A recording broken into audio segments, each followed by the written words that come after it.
Assalamualaikum warahmatullahi wabarakatuh. Kami dari kelompok 3 akan memaparkan mengenai peran sel punca dalam perbaikan otot, rangka, dan jantung. Yang beranggotakan pertama, saya sendiri, Dwi Anita Damara, yang kedua, Revi Mauliana Uliasari, yang ketiga, Ulin Nuha Firdaus, yang keempat, Aurora Salsabila, yang kelima, Didik Alia Saputro. Yang pertama, otot rangka akan disampaikan oleh Didik Alia Saputro. Ya, di sini saya akan menjelaskan tentang otot rangka.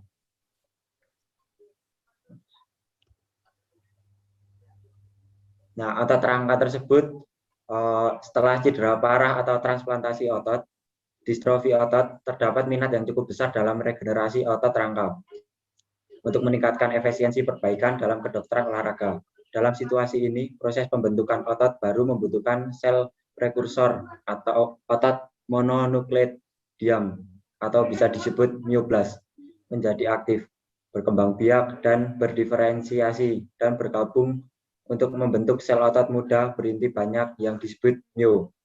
Di luar peran mereka dalam regenerasi, myoblast rangka normal telah diisolasi, dibiarkan dan kemudian ditransplantasikan secara in vivo untuk menggantikan gen yang rusak pada miopati. Transplantasi kultur myoblast juga telah digunakan untuk menggantikan otot yang rusak, misalnya untuk inkontinensia urin. Nah, dari tinjauan ini, sel prekursor otot rangka dan 3 sumber kandidat yang dipertimbangkan. Yang pertama, sel satelit myofiber.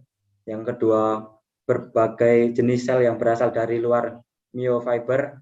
Dan yang ketiga, posting mitotik myonuclei dalam sarkoplasma myofiber rusak yang mungkin kembali ke siklus sel.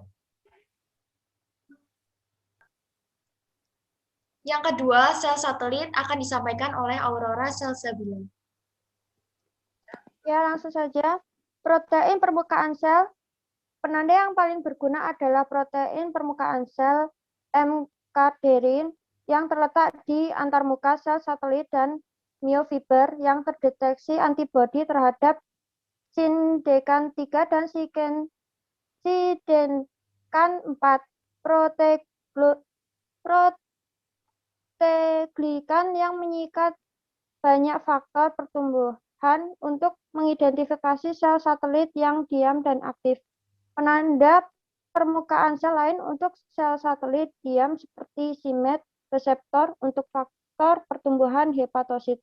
Sebagai macam penanda permukaan sel secara rutin digunakan untuk analisis pemilihan sel yang diaktifkan dengan fluoresen dari hematopoietik, mesenkim, dan sel SP. FACS memungkinkan pemisahan populasi sel yang kemudian dapat dipelajari untuk potensi garis keturunannya. Lanjut.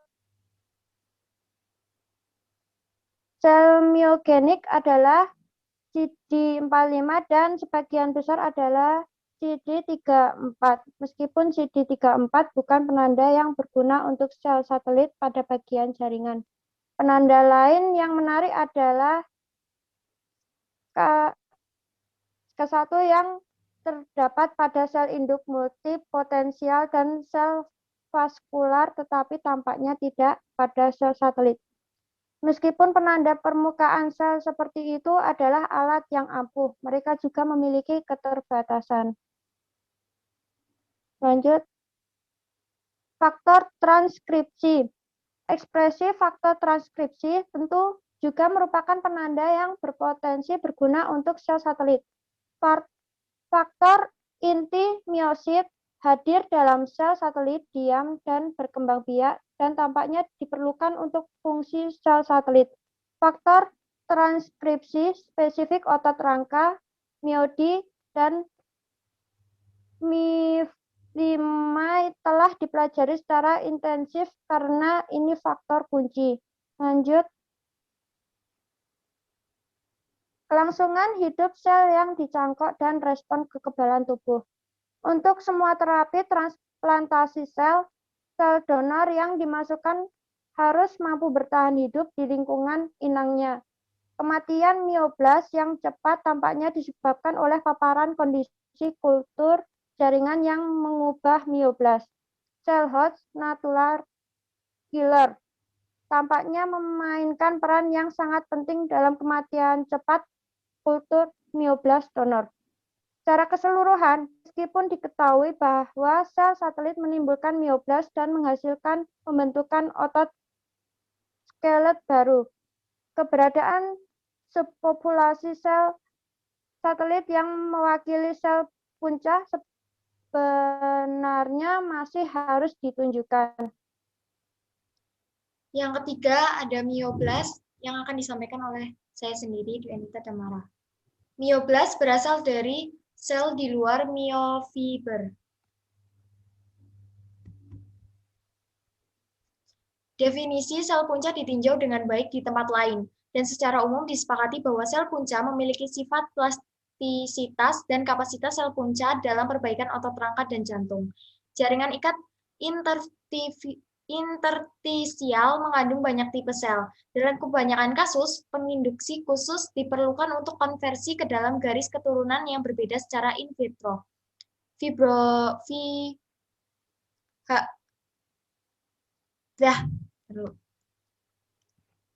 Jaringan ikat interstisial mengandung banyak tipe sel. Dalam kebanyakan kasus, penginduksi khusus diperlukan untuk konversi ke dalam garis keturunan yang berbeda secara in vitro. Hal ini menimbulkan pertanyaan sejauh mana penginduksi atau kondisi yang tepat seperti itu mungkin ada secara in vivo untuk menghasilkan peralihan garis keturunan. Karena itu, konfirmasi keberadaan sel otot rangka secara khusus memerlukan ekspresi tambahan dari penanda spesifik otot rangka seperti faktor transkripsi MIOD, MI5 atau myogenin, aktin atau myosin spesifik, atau pembentukan miotub multinuklear. Sel punca mesensimal ini adalah sel-sel progenius dan sel-sel yang berpotensi majemuk karena MCCS juga berasal dari sumsum tulang sepanjang hidup. Sulit untuk membedakan antara kemungkinan bahwa sel-sel berpotensi majemuk dalam jaringan ikat interstisial memang berasal dari sel-sel penghuni endogen atau bahwa mereka mungkin berasal dari kerusakan tulang yang bersirkulasi. Sel prekursor yang diturunkan dari baris terutama selama pengembangan.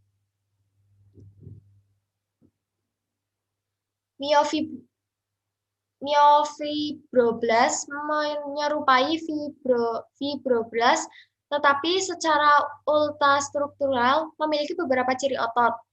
Miofibroblas biasanya diidentifikasi dengan ekspresi desmin, protein sitoskeletal seringkali sebagai tambahan pada vimentin dan oleh otot polos aktin, tetapi mereka tidak mengekspresikan jantung atau kerangka aktin.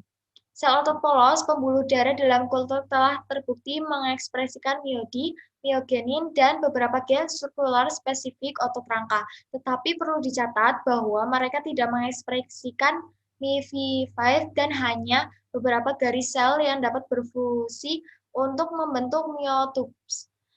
Sekarang ada bukti in vivo yang kuat bahwa prekursor otot rangka dapat muncul dari sel-sel di pembuluh darah. Meskipun asal-muasal yang tepat dari prekursor ini tidak jelas. Struktur jaringan in vivo sangat kompleks, dan sejauh mana sel vaskular dapat berkontribusi pada berbagai populasi sel punca yang diekstraksi dari berbagai jaringan harus dipertimbangkan. Sel-sel neurotodermal ini mengekspresikan penanda saraf dan otot dan dapat membentuk sel otot rangka yang dimononukleasi dalam kultur. Studi yang mengkonfirmasikan bahwa sel klonal yang diturunkan dari neuron dapat menimbulkan otot rangka dalam kultur menekankan bahwa kontak sel dengan C2-C12 atau mioblas primer diperlukan untuk konversi sel induk saraf menjadi myogenik, garis keturunan, dan itu juga diamati bahwa fusi ke dalam myotubes terjadi tanpa replikasi sel induk saraf. sel mioid misterius di timus, dan sel myogenik ektopik lainnya. Meskipun telah diketahui selama lebih dari 30 tahun bahwa miosit tulang mudah tumbuh dari jaringan tersebut secara in vitro, sel otot rangka lurik juga terbentuk di jaringan timus secara in vivo, terutama pada burung dan reptil dan kadang-kadang pada manusia. Telah disarankan bahwa sel mioid mungkin berkontribusi pada regenerasi otot rangka endogen, dan studi transplantasi menunjukkan bahwa garis sel mioid memang dapat membentuk otot rangka baru secara in vivo. Keberadaan sel mioid ini menimbulkan banyak pertanyaan menarik tentang asal dan fungsinya, hubungannya dengan sel induk, dan faktor yang mengontrol ekspresi miogeniknya baik secara in vivo maupun in vitro. Sumsum tulang mengandung banyak jenis sel, termasuk sel induk hematopoietik, sel induk mesenkin, dan sel induk endotel. Dan regulasi dan hubungan gen antara sel-sel induk ini rumit. Untuk mendeteksi kontribusi sel sum tulang yang bersirkulasi atau donor ke pembentukan otot rangka in vivo, sel donor sekarang sering diidentifikasi dalam studi transplantasi menggunakan probe khusus kromosom Y atau laki-laki untuk melacak sel laki-laki donor dalam jaringan pejamu perempuan, atau menggunakan donor rekayasa genetika sel yang mengekspresikan gen reporter seperti LAC-Z biasanya didorong oleh promotor spesifik otot. Yang keempat, ada mionuklei akan disampaikan oleh Uli Nuha Firdaus. Bisakah mionuklei menimbulkan mioblas skeletal? Secara tradisional, jawaban atas pertanyaan untuk otot mamali ini adalah tidak. Namun, ide ini agak menarik karena penyelamatan mionuklei yang efisien dari myofibers yang rusak dapat menyediakan kumpulan besar mioblas baru untuk perbaikan otot. Ada dua aspek untuk daur ulang mionuklei. Salah satunya adalah pembentukan membran baru di sekitar mionuklei dan fragmentasi miotop atau myofiber untuk membentuk sel monokleasi individu, dan yang kedua adalah inisiasi ulang sintesis DNA dalam nuklei pasca mitosis. Amfibi urodelit dewasa seperti kadal air memiliki kemampuan regeneratif yang luar biasa untuk banyak jaringan, termasuk seluruh anggota tubuh.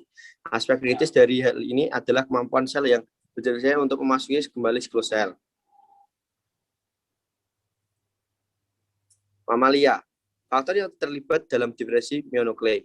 Pertanyaan yang menarik adalah, apa saja faktor in vivo yang merangsang dediferensiasi nuklei di dalam myofibers? Apakah kondisi seperti itu terjadi pada otot rangka mamalia yang rusak? Informasi yang diperoleh dari studi myogenesis new telah dilakukan pada miosis mamalia, dan tampak bahwa dua proses sintesis DNA dan fragmentasi miotop atau myofiber dapat beroperasi secara independen. Pengamatan Oldenburg 2000 tampaknya mendukung gagasan bahwa mionuli mamalia pertama kali membentuk mioblast dan kemudian berkembang biak daripada replikasi nuklir dalam syncytium. Pengamatan menarik ini menunjukkan bahwa inti otot pada miotop mamalia dewasa seperti mereka rekan amfibi mampu berdiferensiasi untuk membentuk sel yang seperti mioblast atau sel multipotensi ketika terkena sinyal yang sesuai. Yang kelima, ada otot jantung akan disampaikan oleh Revi Mauliana Uliasari.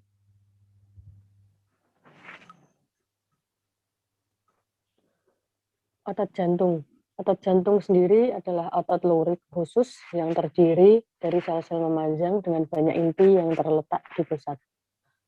Otot jantung dan rangka memiliki organisasi canggih yang disebut sebagai otot lurik.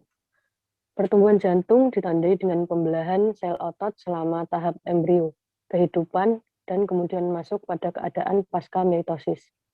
Pertumbuhan jantung pada saat perkembangan normal dan dalam kasus penyakit jantung memerlukan pembesaran kardiomyosit individu atau hipertrofi daripada proliferasi miosit jantung pasca mitosis.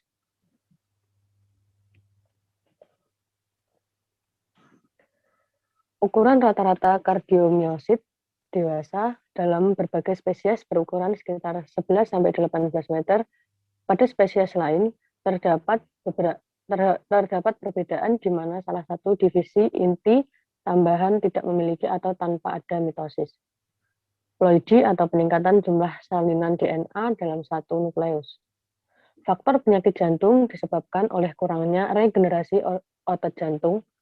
Otot rangka adalah multinuklear dan dapat dengan mudah beregenerasi dari sel prekursor. Sedangkan otot jantung sampai saat ini tidak mampu memperbaiki jaringan. Terdapat cara memperbaiki kerusakan jantung, yaitu dengan cara transplantasi sebagai terapi potensial untuk penyakit radiovaskuler. Adanya stimulan yang dapat menjadi pengganti kardiomyosit, yaitu proliferasi donor eksogen yang berasal dari sel induk. Agar dapat bertahan hidup dari serangan akut yang mengganggu fungsi jantung, maka tindakan proliferasi harus segera dilakukan. Jantung wanita yang ditransplantasikan ke penerima pria memberikan hasil yang baik karena tidak terdapat kerusakan pada miokardium jantung. Sekian dari video pemaparan mengenai peran sel punca dalam perbaikan otot rangka dan jantung dari kelompok 3. Jika ada pertanyaan, maka silakan lewat ke kolom komentar di bawah ini. Terima kasih.